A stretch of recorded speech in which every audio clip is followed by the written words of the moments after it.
મહેસાણાના મેવ ગામના દંપતી અને તેમની 3 વર્ષની દીકરીનું દુબઈથી અપહરણ થયાના આરોપથી ખળભળાટ મચી ગયો છે. પરિવારના જણાવ્યા પ્રમાણે ભોગ બનનાર પોર્ટુગલ જવા નીકળ્યા હતા, જ્યાં તેમનો ભાઈ પહેલેથી જ રહે છે. જોકે એજન્ટ દ્વારા દુબઈ લઈ ગયા બાદ પોર્ટુગલના બદલે તેઓને લિબિયા લઈ જવામાં આવ્યા છે. બાદમાં પરિવારજનને ફોન કરીને 1 કરોડ રૂપિયાની ખંડણી માંગી રહ્યા છે. આ મામલે વિજાપુરના ધારાસભ્ય અને પીડિત પરિવારજનોએ ગાંધીનગરમાં મુખ્યમંત્રી કાર્યાલયની રજૂઆત કરી છે. રાજ્યસભા સાંસદ મયંક નાયકે આ મામલે વિદેશ મંત્રી એસ જયશંકરને રજૂઆત કરી છે. મુખ્યમંત્રી કાર્યાલયમાં રજૂઆત કરવામાં આવી છે. સીજે ચાવડા સાહેબ આપણી સાથે છે, તેમની સાથે વાત કરીશું. સર, ખાસ કરીને આ જે પરિવાર છે, કેટલા દિવસ પહેલાં જવા માટે નીકળ્યો હતો, કયા રૂટ ઉપર જવા માટે નીકળ્યો હતો, આપને શું રજૂઆત મળી છે? 10 દિવસ પહેલાં નીકળેલો છે આ પરિવાર. દુબઈ મારફતે પોર્ટુગલ જવાનો હતો. દુબઈ સુધી પહોંચી ગયો છે, પોતાના કાયદેસરના વિઝા સાથે પહોંચ્યો છે. પણ દુબઈથી એમને પોર્ટુગલ લઈ જવાને બદલે બંધક બનાવીને લિબિયા લઈ જવામાં આવ્યા છે. ત્યારથી આ પ્રશ્ન ઊભો થયો છે. આ પ્રશ્નના અનુસંધાને ડીએસપી કલેક્ટર દ્વારા રાજ્ય સરકારને જાગૃત કરવામાં આવ્યા છે અને રાજ્ય સરકારમાં મારા દ્વારા પણ સીએમ ઓફિસનો સંપર્ક કરીને આપણા એનઆરઆઈ સેલ મારફતે વિદેશ મંત્રાલય સાથે અને ભારત સરકાર સાથે ટાઈપ થઈ રહ્યું છે.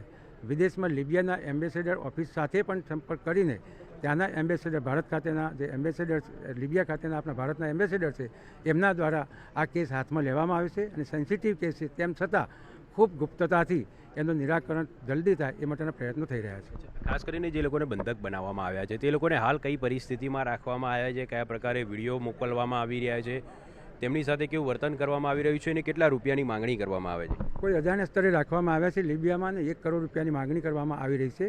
અને 1 કરોડ રૂપિયાની માગણી સ્વીકારવામાં નહીં આવે અને જલ્દીમાં જલ્દી પૈસા મોકલવામાં નહીં આવે તો અમે હવે આમને ઠંડા પાણીમાં આખી રાત ઊભા રાખીશું અને અમાનુષી વર્તન એમના પર કરીશું.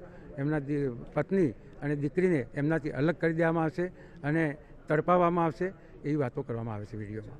ગુજરાતના કોઈ એજન્ટો આપને લાગી રહ્યું છે કે અંદર સંડોવણી હોઈ શકે? હર્ષિદ કમલેશ મહેતા નામના પોર્ટુગલ સ્થિત વ્યક્તિ આમાં સંકળાયેલા છે.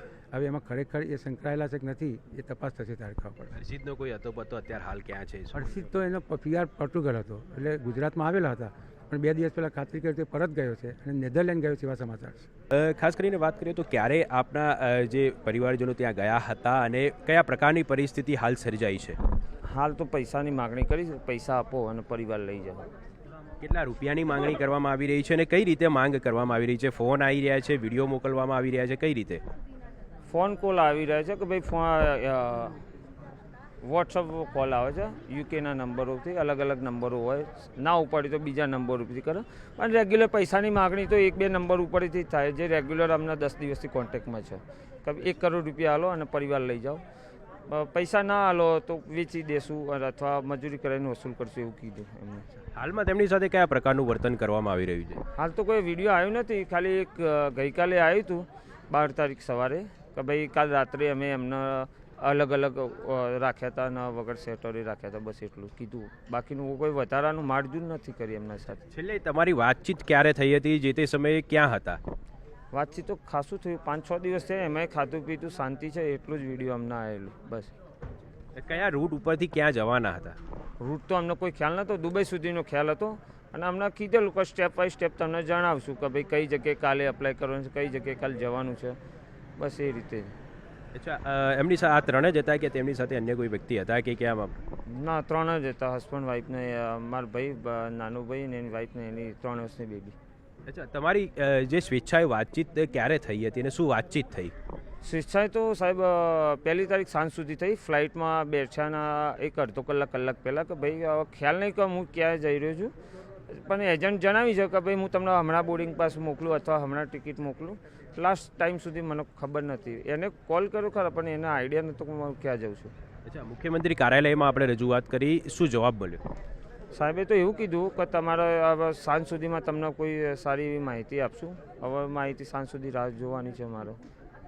અથવા આપની શું માંગ? માંગ તો પરિવાર પાછો આવો, ચાહે પૈસાથી આવો. પૈસા તો અમારી જોડે તો નથી, જો એટલા બધા હોય તો અહીંયા જ ના રહીએ સાહેબ. પણ આગળ જો પૈસાથી હેલ્પ થાય અથવા એમના કોઈ અધિકારીથી કોઈ અથવા પોલીસ અધિકારી કોઈ હેલ્પ કરો અથવા ઇન્ડિયન કોઈ ગવર્મેન્ટ આગળની કોઈ તમારાથી થાય હેલ્પ કરે તો સારું. અચ્છા, અહીંયા ગુજરાતના કયા એજન્ટ થકી ગયા હતા અને કેટલા રૂપિયા નક્કી કરવામાં આવ્યા હતા એવું કંઈ હતું? ગુજરાતનો તો કોઈ એજન્ટ નહોતો. એનો મોટો ભાઈ છે જે વર્ષોથી પોર્ટુગલમાં રહે છે. એના પાડોશી છે હર્ષિત કમલેશ મહેતા. એને કામ આપેલું. પાડોશી હતો એટલે વિશ્વાસ આવ્યો કે 8 વર્ષથી જોડે રહે છે, કંઈ ખોટું કામ નહીં થાય. પણ અમને એવો ખ્યાલ નહોતો કે એના સહકર્મીઓ છે એ આવું કામ કરશે. તો આ હતા જે પરિવારજનો, તેમનું કહેવું છે કે હાલ તેઓએ મુખ્યમંત્રી કાર્યાલયમાં રજૂઆત કરી છે. 1 તારીખ સાંજ સુધી તેમની સાથે વાતચીત થઈ હતી અને ત્યારબાદ કોઈ વાતચીત થઈ ન હતી. જો કે તેમના પરિવાર જે બંધક હાલમાં છે તેઓ તાત્કાલિક રીતે મુક્ત થાય તેવી તેઓને આશા અપેક્ષા છે.